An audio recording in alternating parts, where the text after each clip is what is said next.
Berbicara di acara nota kesepahaman antara Pemprov Sulsel dengan Pemkot Makassar, Pemkap Goa dan Pemkap Maros dengan PT Haji Kala, Senin 25 Juni di Barugasangnya Seri, Gubernur Syahrul Yassin Limpo menilai perkembangan kota dan pertumbuhan ekonomi di Makassar semakin pesat, yang ikut dibarengi dengan pertumbuhan kendaraan yang semakin banyak.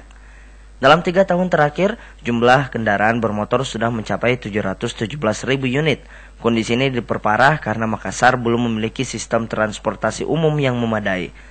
Olehnya itu, menurut Syahrul, sudah saatnya untuk mengadakan transportasi monorel dan kereta bawah tanah. Oleh karena itu, menghubungkan Makassar, Goa, dan Maros memang menjadi sebuah kebutuhan. Saya tidak bisa bayangkan kalau saya lapor, Pak, 3 tahun terakhir 717 motor, 717.000. Bagaimana tidak macet?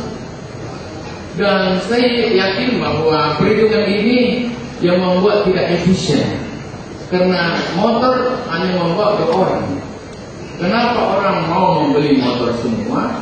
Karena publik transportasi kita tidak tersedia di Indonesia. Senada dengan Syahrul, mantan Wakil Presiden Yusuf Kala menilai monorel dan kereta bawah tanah dapat menjadi solusi kemacetan di Makassar selama ini. Dia macet total. Kalau ada penerima kok 10 tahun lalu, 20 tahun lalu, mungkin kota yang termacet Pak. Kedua Jakarta.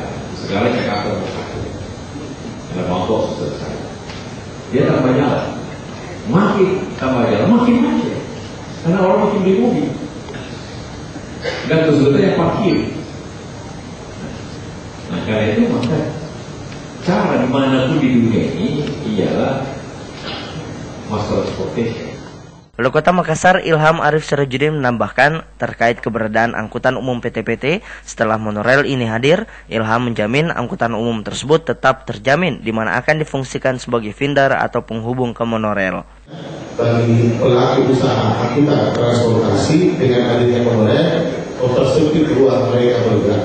Ini akan menambah income mereka oleh karena ketika dia berada pada feeder, dia akan melakukan jalur yang pendek dengan penumpang yang banyak. Di satu sisi dia juga punya kosnya lebih kecil karena jalur pendek dibanding sekarang ini PT-PT antara sentral daya. Dalam sehari tidak pernah lagi kita bisa dapatkan PT-PT itu bisa penuh dengan jumlah penumpang antara 10 sampai 12 orang. Sementara itu, berdasarkan data dari Pemkot Kota Makassar, sejak tahun 2007 lalu, jumlah penumpang yang naik turun antara Terminal Daya dan Sentral mencapai 514.000 penumpang. Heru, Fajar TV.